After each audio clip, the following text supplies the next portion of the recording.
I've been thinking about this since the story broke, and I think back to the very first family of the Bible, of the Old Testament, Cain and Abel, the first siblings, and it's fratricide, so it's not parricide, but it's related, the killing of Abel by Cain. Um, why is this such a narrative strain? I mean, you go back to the ancient myths of Oedipus, who killed his father, married his mother. It is throughout at least three Shakespeare works: Hamlet, Macbeth, Titus Andronicus. Um, what is it in the darker heart of humanity that it can give us any insight into this phenomenon? Killing our family members is normal. It is not killing them that is abnormal in the And sense you were worried. I thought you had a dark heart. as dark as they come.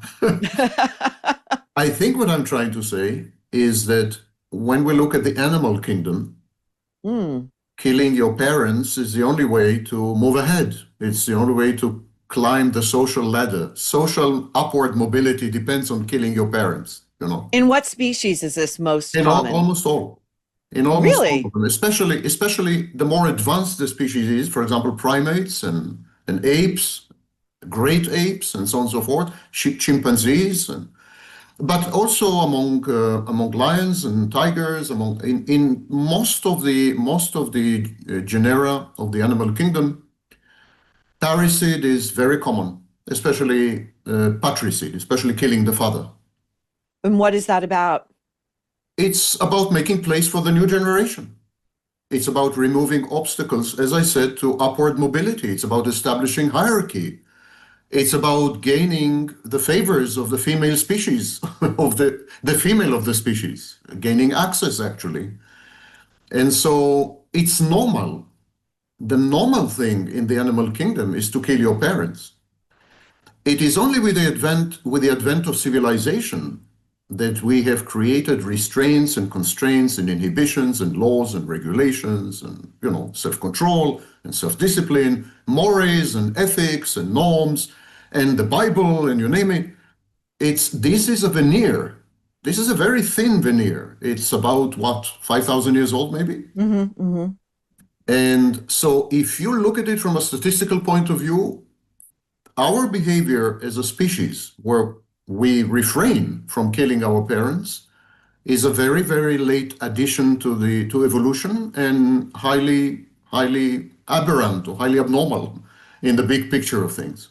So, Sam, what's the evolutionary adaptation that caused mankind to shun parricide? If you're saying this is actually in our nature, what is the evolutionary benefit of not killing the father or the mother? It takes a long time to raise a human child. Hmm. And if parents know that they're about to be assassinated once the job is over, then they will simply not engage in it. From the point of view of the species, it behooves us to not get rid of our parents, at least not violently. and and well, there are other ways. And the reason is we want to motivate them to parent. We want to motivate them to act as parents. Now, the human cub, the human baby, Hmm. requires an inordinate amount of time, according to some scholars, 31 years, maybe 25 years, according to Twenge and Campbell, and at the very least 18 years, according to most legal systems. So it takes decades to raise the human baby and bring it to the level of an adult. In some cases, in majority of cases, this fails. But okay, so it requires a lot of investment. Now, how would we motivate people to invest in raising up children? We would guarantee them that they will stay alive having done so. This is not the case with chimpanzees, with horses, with zebras, with elephants. I mean, they emerge, they are born, and within days they're self-sufficient. Really? There's You no know, need for parenting. we think of elephants as as a very sort of peaceful uh species. It's a matriarchal species. We see them in herds. We see these animals grieve when a child dies or when one of the tribe dies. We've seen it with great apes. We've seen them lined up looking at the body of another ape with shock and despair on their faces. So this all really runs counter to sort of the messaging we get that a parricide is an event that is so rare as to be truly shocking.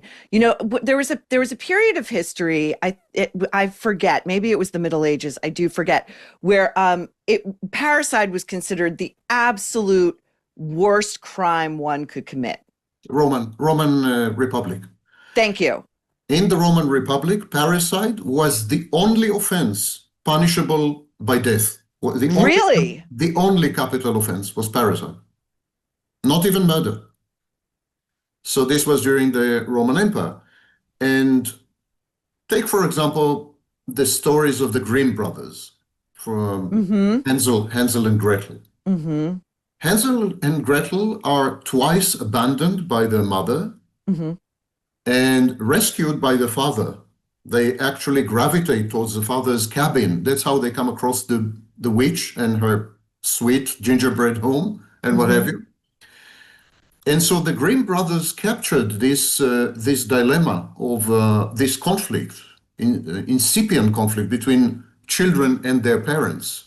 The Grimm brothers did not illustrate the family as this ideal environment or idyllic environment, but they actually depicted the family as a kind of a fight club or an arena where children contest the parents abandon children to die, witches intervene in some ways, and then the children kill the witch. The witch is also a maternal figure, if you have a close look at it, because she offers shelter, she offers food, and so on. Then the father is remote, and you have to work very hard to get to the father, although the father is a protector figure. There's a talking duck that helps them to get along and get there.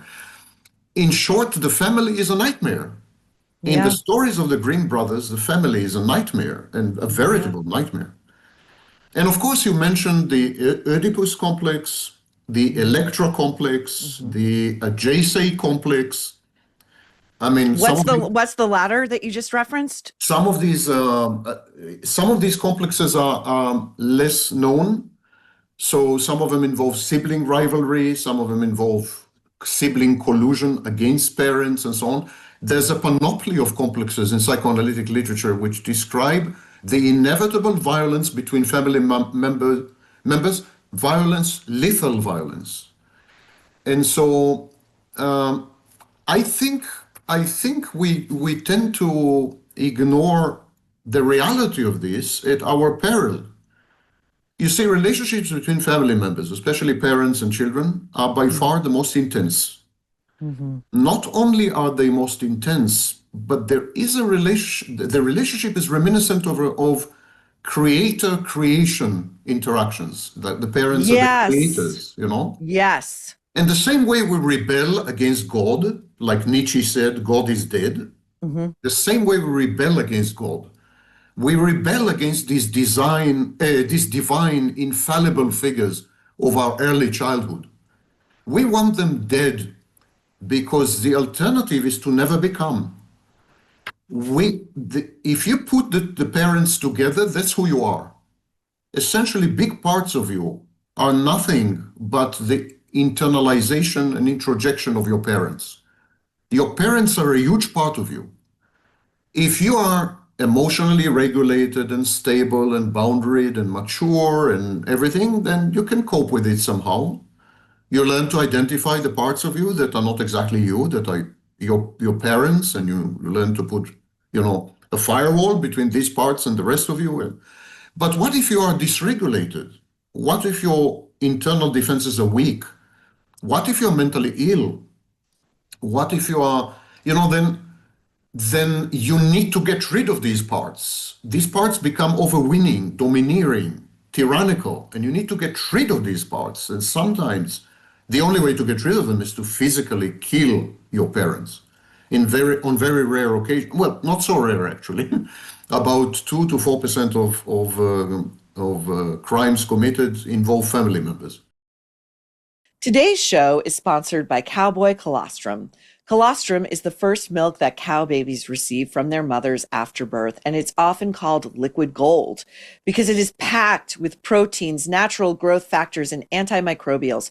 Three things that can enhance your immune response and also reduce inflammation, repair and balance gut lining, and reduce bloating. It can even make your hair and skin look amazing. Cowboy Colostrum offers the highest quality cow colostrum in the US. They don't overprocess or strip their colostrum. They leave it whole with full fat and high protein for ultimate nutrient density.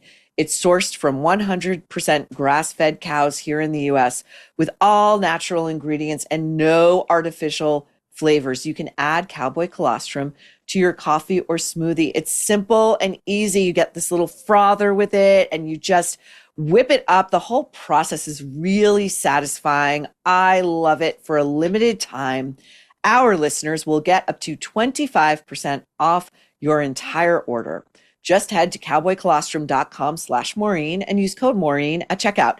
That's 25% off when you use code Maureen at cowboycolostrum.com/Maureen. And after you purchase, they're going to ask you where you heard about them.